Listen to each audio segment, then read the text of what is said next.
What will it be like the second time around? Recently, I was having a conversation with a woman that had lost her husband within the past couple of years. She asked, "How do I have a different relationship after having my everything?"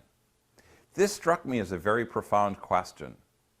The first thing for her to recognize is that she has an advantage over about 85% of us. She's experienced extraordinary. She's had a soulmate relationship.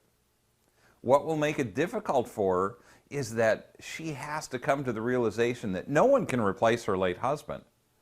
Everyone is different, and since science isn't able to clone him, she'll have to start over. And it takes time to recover from the loss of a spouse. Most people don't recognize how long this healing process can take. Usually it takes 3 to 5 years, and men typically move through the grieving process a little more quickly than women. Everyone grieves differently, and some do it more quickly than others. I believe that this is a process that can't be rushed and it can't be avoided.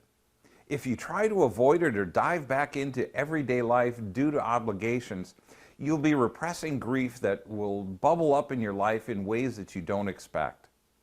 After taking time to grieve and heal from the loss of her husband, she can then move forward and start an honest search for a new relationship. Dating again may feel awkward at first. Your first few dates may feel like you're cheating on your late spouse. You may feel guilty for wanting to enjoy the company of another person, especially on a romantic level. This may be a sign that you're a little premature in testing the dating waters. Take your time. There's no rush or need to push your dating life along faster than you're comfortable with. Another sign it may be too soon is if your primary topic of conversation is your late spouse. While it may feel good for you to share your feelings and experiences, it can be very emotionally draining on your date. Dating will be very different the second time around. If you're like the woman I mentioned previously, you have some challenges ahead of you. The first is to recognize that you can't replicate what you had with your late spouse. That was a unique relationship. I believe that we all have the ability to have more than one soulmate relationship. Your next soulmate can be just as extraordinary as the first. It's just going to look and feel different. If you try to replace what you had, you'll get frustrated and be sorely disappointed. As you date, you'll find new characteristics that you find attractive in a mate, characteristics that you never knew you'd want or desired. Make sure you add these to your must-have list. Learn to be open to new experiences. When we've been with someone for a long time, we tend to get set in our ways. I find the older that I get, the more I have to push myself to be open to new things, experiences, and ideas. One of the most important things to do as you start dating again is to re-examine your circle of friends.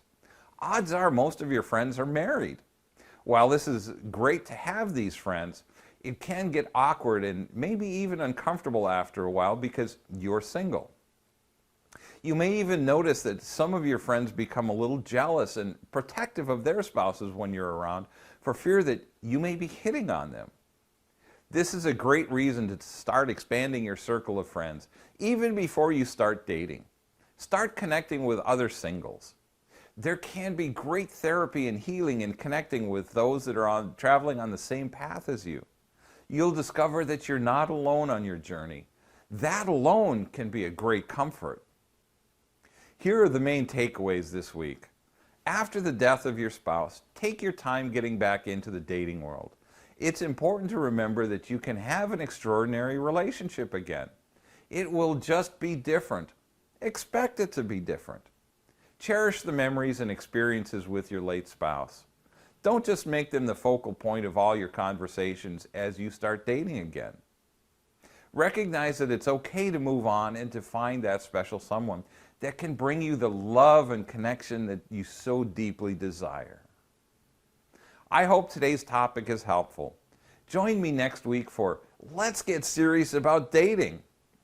Now please go to my Facebook page, Rick Sodebeer Relationship Coach, and click on the like button so that you see my daily tips, insights, and inspirations in your news feed.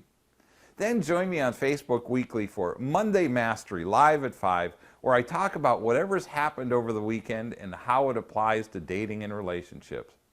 Thanks for watching. Have a great and blessed day.